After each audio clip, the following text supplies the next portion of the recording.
नमस्कार साथियों, मैं Balram Adarsh Navodaya senior secondary school Mehta city से। आज हम ज्योग्राफी विषय के संसाधन टॉपिक को पढ़ेंगे। उसके बारे में जानकारी लेंगे कि संसाधन क्या होता है, कितने प्रकार का होता है, उसका महत्व क्या है, संसाधनों का महत्व क्या है, वर्गीकरण के साथ साथ उसके संरक्षण के बारे में आज हम पढ़ेंगे। तो सबसे पहले हम देखते हैं कि संसाधन होता क्या है। तो सामान्य तौर पर संसाधन जो हमारी आवश्यकताओं या मानव की आवश्यकताओं की जिसके माध्यम से पूर्ति की जाती है, जिसका उपयोग लिया जाता है, वो संसाधन कहलाता है। चाहे वो निर्जीव हो चाहे संजीव हो, लेकिन उसका उपयोग मानव अपनी इच्छाओं तथा आवश्यकताओं की पूर्ति के लिए लेता है उस संसाधन को, वो चीज संसाधन कहलाता है। तो हम संसाधन में देखते हैं, एक विद्वान है जिमरमैन। बहुत ही इम्पोर्टेंट परीक्षा की दृष्टि से बहुत ही इम्पोर्टेंट परिभाषा ये जिमरमैन की कि जिमरमैन ने संसाधन के बारे में क्या बताया। तो जिमरमैन ने बताया कि संसाधन का अर्थ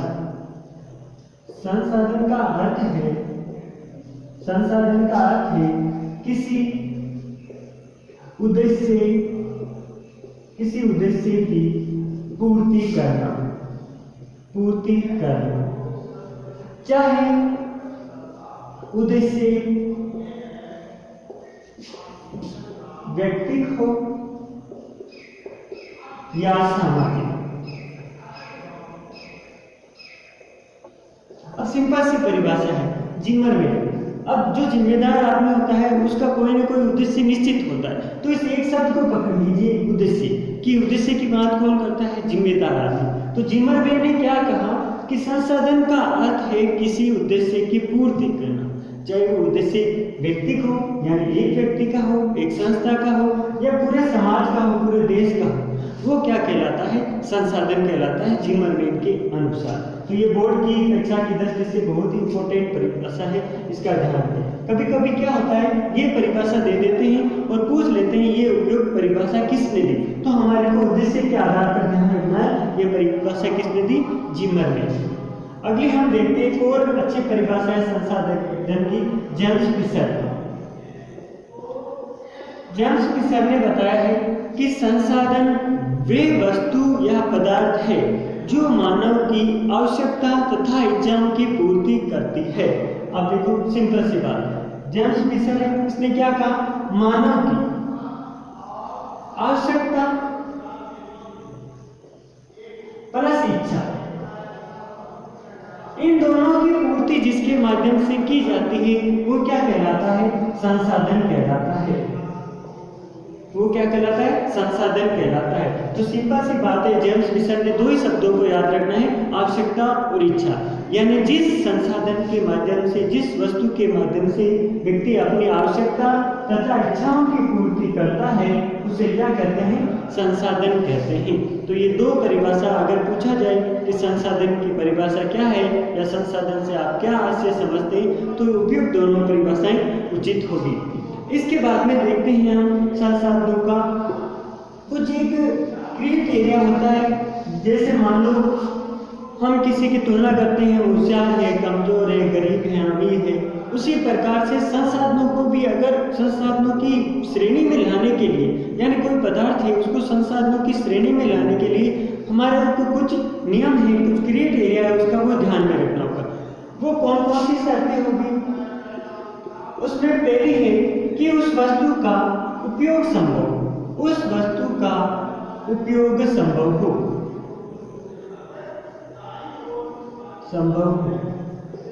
यानी कोई वस्तु संसाधन कब कहलाएगी? जब उसका उपयोग संभव हो। अगर उपयोग ही नहीं होगा उस वस्तु का, तो मानव अपनी इच्छा और आवश्यकताओं की पूर्ति कैसे करेगा? तो सबसे इंपॉर्टेंट चीज है उपयोगी। अगर वो उपयोगी होगी, उसका उपयोग संभव होगा, तो ही वो संसाधन है, अन्यथा वो संसाधन नहीं कहलाएगा। तो पहली शर्त ये है। दूसरी है उसके माध्यम से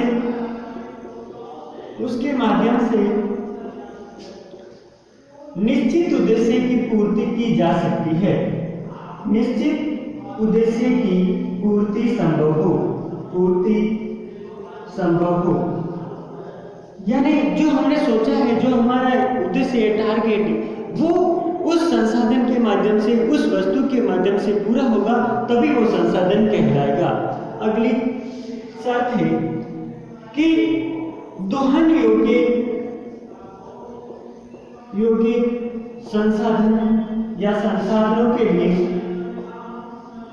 के लिए मानव संसाधन हो, यानी कोई भी संसाधन है उसे उपयोग में लेने और उपयोग में लेने से पहले उसको बनाने के लिए उपयुक्त योग्यताधारी मानव का होना जरूरी है। जैसे मान लो ये मेरे पास मार्कर है, अगर ये मार्कर किसी विद्वान ने, किसी वैज्ञानिक ने, किसी कंपनी के मालिक ने बनाया, जब ही मैं इसको क्या ले रहा हूं, उपयोग में ले रहा हूं। इसका मतलब है कि योग्य मानव संसाधन होना जरूरी है।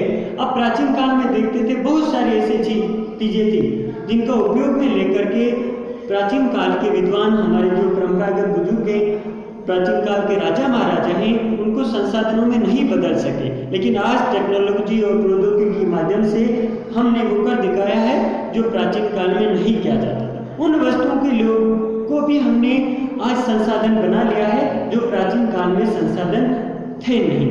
इसका मुख्य कारण क्या था?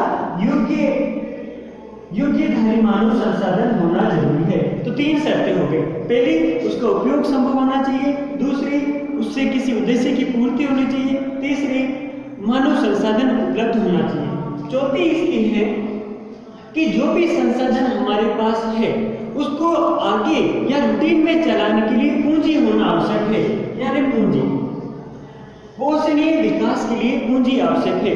मान लो मेरे पास जमीन है, अगर मैं एक बार तो उस जमीन में हमने पैदावार प्राप्त कर ली, लेकिन अगली बार हमारे पास मान लो पैसों की कमी हो जाएगी, हम उसमें खाद नहीं डाल पाएंगे, ट्रैक्टर के माध्यम से उसमें जुताई बुआई नहीं कर पाएंगे, सिंचाई नहीं कर पाएंगे पूंजी की कमी के कारण, तो क्या अगले साल भी पैदावार होगी? नहीं होगी। तो उसका कारण क्या है? पूंजी की कमी। मान लो पहले हमने फैक्ट्री डाल ली, फैक्ट्री में एक बार तो पैसा था, सारा माल आ गया, फिर मान लो पैसों की कमी हो जाती है, तो क्या वो निरंतर फैक्ट्री चलती रहेगी? नहीं चलेगी। तो बाद में वो संसाधन नहीं होगा, इसलिए संसाधनों के लिए पूंजी भी आवश्यक है। तो उपयुक्त 4 शर्तें हैं। अगर ये 4 शर्तें किसी पदार्थ पर लागू होती है तो ही वो संसाधन कहलाएगा। अगर बोर्ड की दृष्टि से घुमा फिरा कर एक क्वेश्चन पूछा जाता है तो इस प्रकार से आएगा, अगर आप किसी पदार्थ को या वस्तु को संसाधन की श्रेणी में लाना चाहते हैं तो उसके लिए उपयुक्त कौन सी दशाएं तथा शर्तें आवश्यक है? तो उसका उत्तर यही होगा। पहला, उसका उपयोग होना चाहिए, फिर उसका निश्चित उद्देश्य होना चाहिए ताकि लोगों की या हमारी इच्छाओं की पूर्ति की जा सके, फिर उसको दोहन करने वाला यानी उसको बनाने वाला मानव उपलब्ध होना चाहिए, और फिर लास्ट एक पूंजी होनी चाहिए। अगर ये चारों बातें उसमें आती है, लागू होती है, तो ही वो क्या कहलाएगा? संसाधन कहलाएगा, अन्यथा वो संसाधन की श्रेणी में नहीं आएगा। अब हम आगे देखते हैं संसाधनों का वर्गीकरण। संसाधनों का वर्गीकरण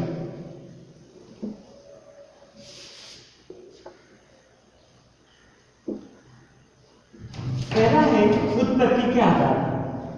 हम शुरुआत करते हैं उत्पत्ति के आधार पर संसाधन। जन्म हमारा हुआ तो उत्पत्ति से शुरू की, जन्म से शुरू की, तो उत्पत्ति के आधार पर संसाधन मोटे तौर पर 2 प्रकार के होते हैं।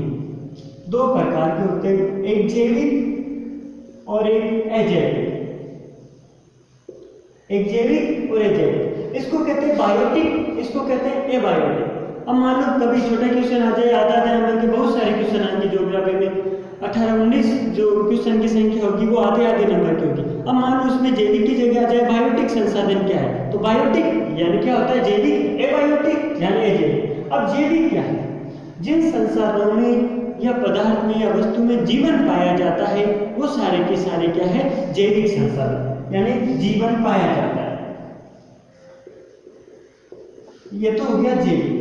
अब इसमें जैविक जीवन नहीं पाया जाता है तो यह क्या कहलाएगा?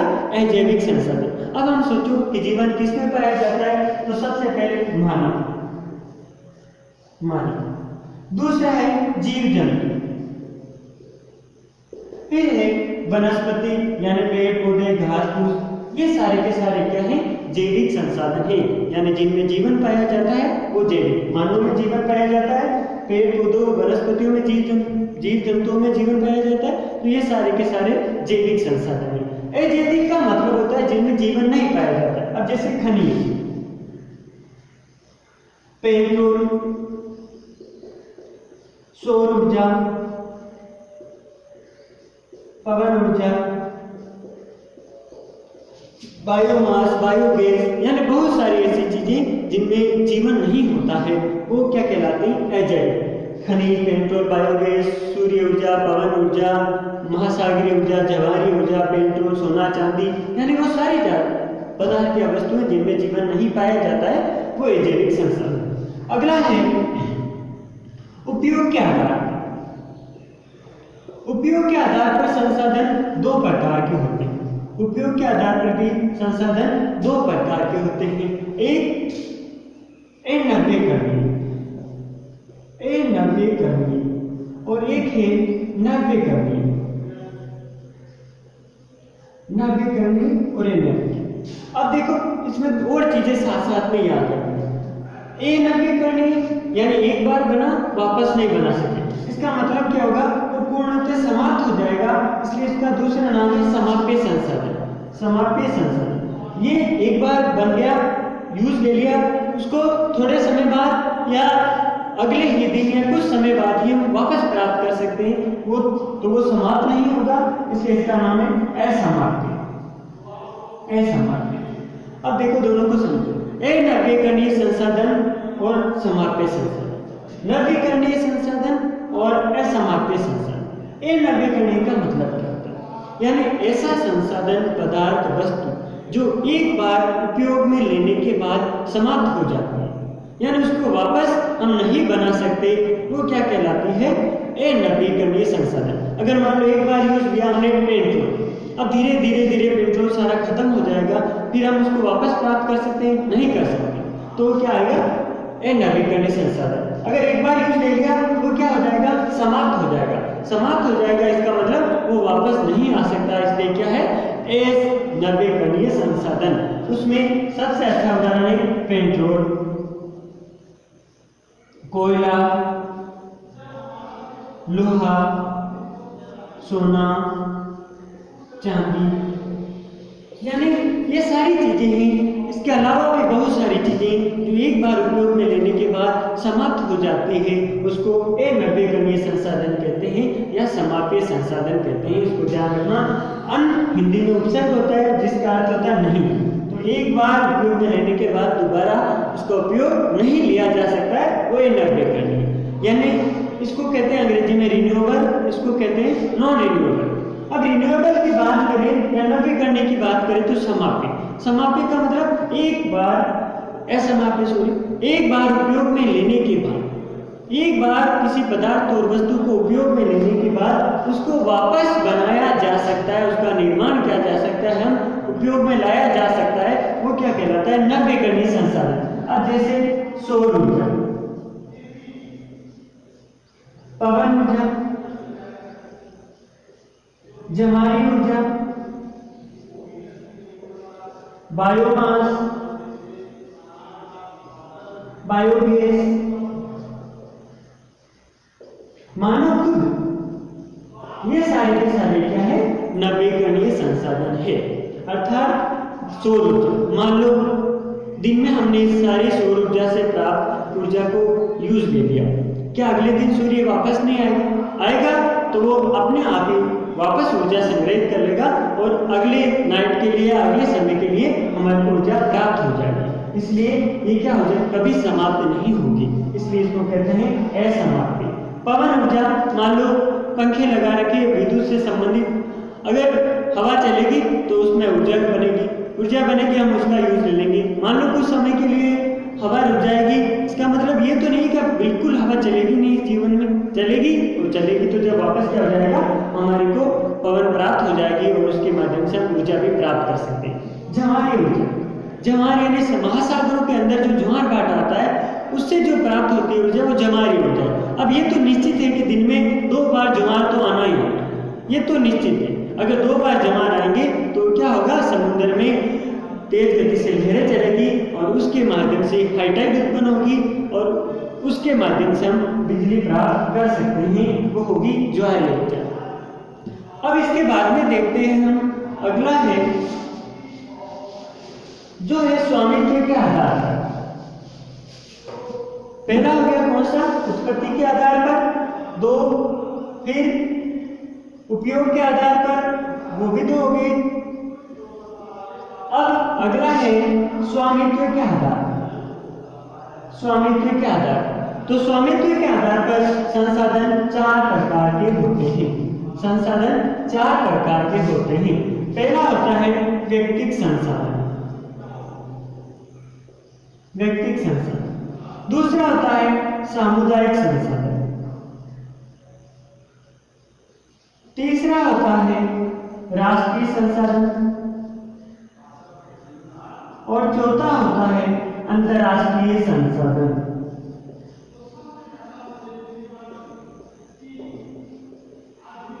अंतर्राष्ट्रीय संसाधन। अब बात करते हैं व्यक्तिगत संसाधन। अब व्यक्तिगत का मतलब होता है ऐसा संसाधन, पदार्थ, वस्तु यानी कोई भी ऐसी चीज जिस पर किसी एक व्यक्ति का या किसी ग्रुप यानी किसी संस्था का अधिकार होता है, वो कहलाते हैं व्यक्तिगत संसाधन। जैसे हमारी भूमि, यानी हमारे जो खेत है उस पर एक व्यक्ति, एक परिवार का अधिकार होता है, तो वो व्यक्ति करेगा। हमारे पास जो आभूषण है, नकदी है, ये सारे के सारे किसके हैं? क्या पूरे समाज के, पूरे देश के? नहीं, किसके? हमारे खुद के। इसलिए नकदी, आभूषण, भूमि इससे बड़ा है, इससे सबसे बड़ा अभी देखें वर्तमान में तो सबसे बड़ी चीज है जिसके लिए हम लड़ रहे हैं, वो है हमारा स्वास्थ्य। स्वास्थ्य ये भी सब व्यक्तियों का अलग अलग है और ये भी हमारे लिए संसाधन है। क्यों? क्योंकि स्वास्थ्य अच्छा रहेगा तो हम आगे भी इसका उपयोग लेकर के हमारे जीवन में और कुछ प्राप्त कर सकते हैं। तो अच्छा स्वास्थ्य होना भी क्या है? व्यक्तिगत संसाधन में माना जाता है। इसके अलावा किसी व्यक्ति की शारीरिक और मानसिक स्थिति, किसी व्यक्ति की शारीरिक और मानसिक स्थिति वो भी क्या है? संसाधन। अगर मान लो किसी की शारीरिक मानसिक स्थिति अच्छी है तो वो ज्यादा काम करेगा, तो उस व्यक्ति की तो वो काम ही आ रही है, यानी उसकी इच्छाओं की पूर्ति हो रही है, तो वो भी क्या कहलाएगी? संसाधन कहलाएगी। वो भी किस प्रकार से? अकेले का है इसलिए कहलाएगा व्यक्तिगत संसाधन। तो ऐसे संसाधन जिन पर किसी एक व्यक्ति या संस्था का अधिकार होता है वो व्यक्तिगत संसाधन है। भूमि, आभूषण, रत्न, खेत खलियान, स्वास्थ्य और शारीरिक और मानसिक स्थिति। उसके बाद में देखते हैं सामुदायिक संसाधन। सामुदायिक संसाधन वो होते हैं जिन पर पूरे समाज का अधिकार होता है, उन संसाधनों को सामुदायिक संसाधन कहते हैं। अब उनमें कौन कौन से आते हैं? जैसे पार्क। अब पार्क किसी एक व्यक्ति का होता नहीं है, ना किसी एक संस्था का होता है, वो पूरे मोहल्ले का, पूरे शहर का, पूरे गांव का, यानी उस पर लगभग सभी समाज के लोगों का अधिकार होता है, इसीलिए वो सामुदायिक कहलाता है। मान लो धर्मशाला बनी, धर्मशाला भी एक व्यक्ति की तो होती नहीं, वो पूरे समाज के लिए काम आती है, तो क्या हो गया?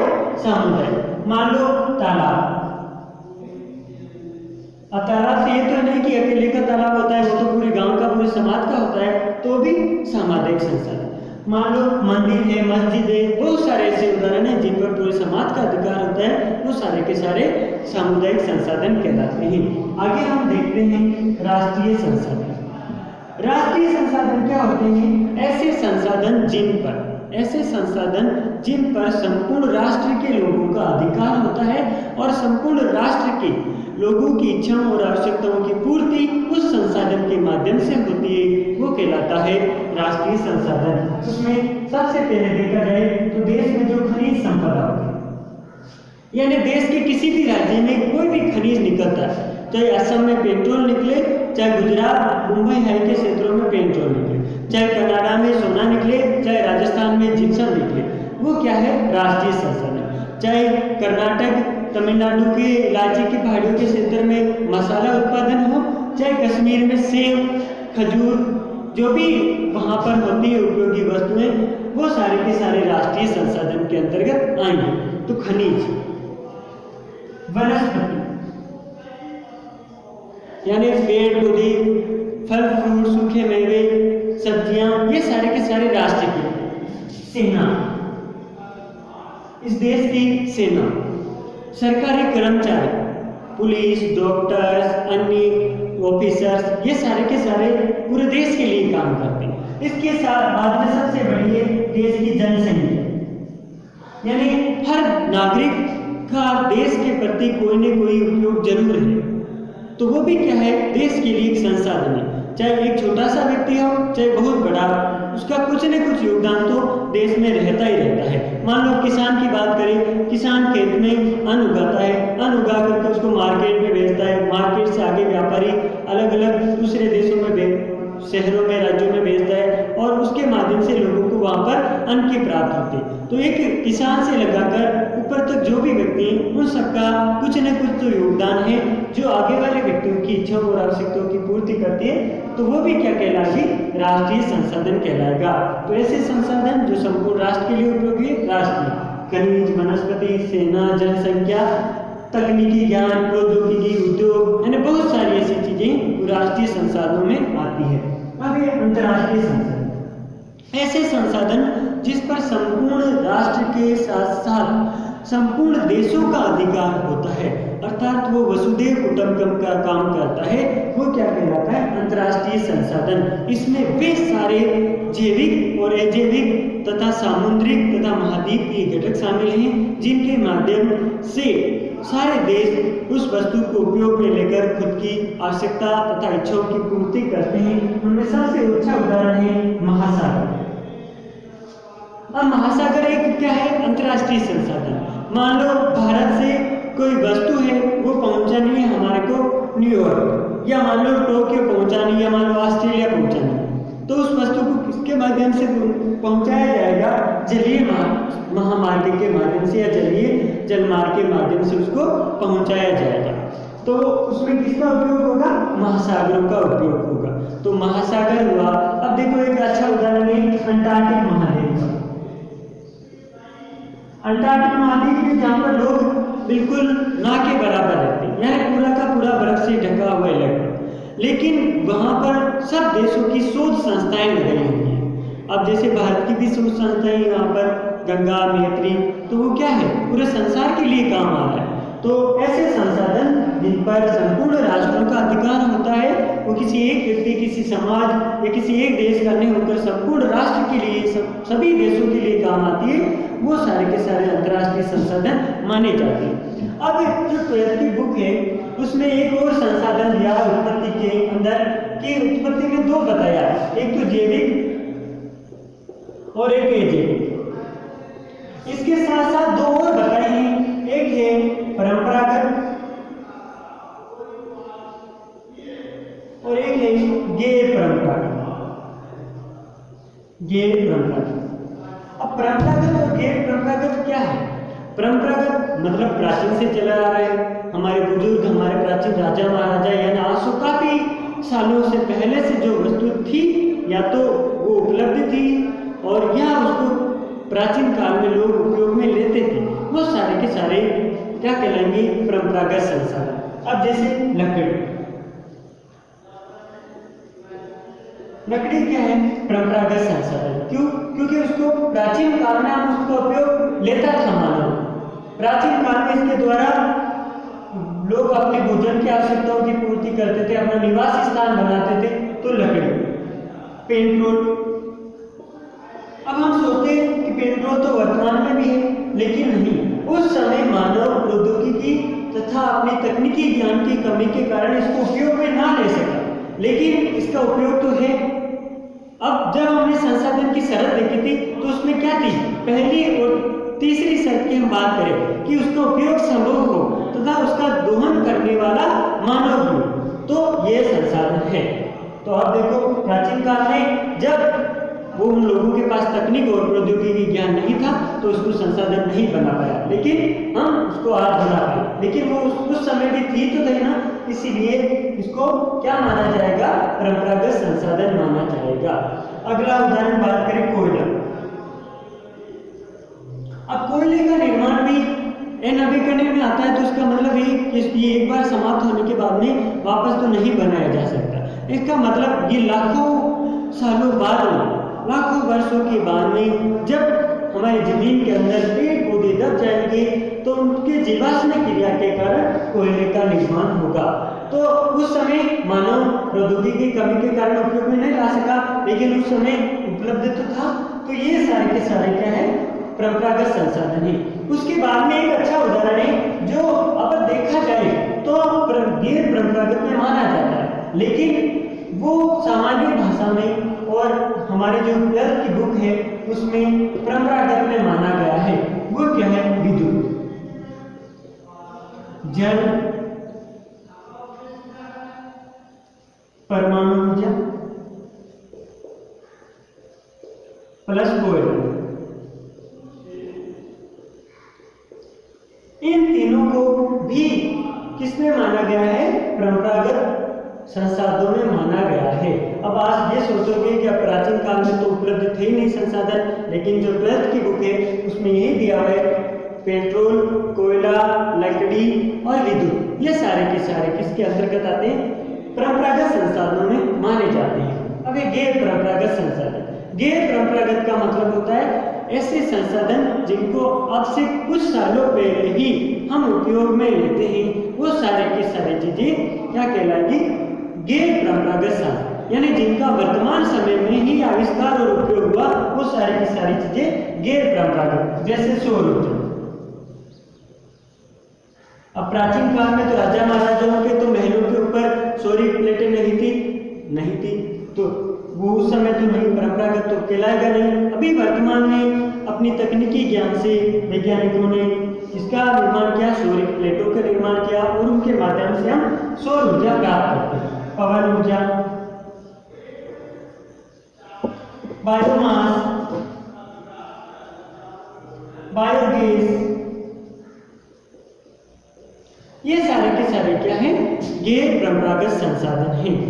अब एक अंतिम संसाधनों के प्रकार में बचा है, वो है उद्देश्य के आधार पर। उद्देश्य के आधार पर संसाधन 3 प्रकार के होते हैं। उद्देश्य के आधार पर संसाधन 3 प्रकार के होते हैं। पहला है कच्चा माल,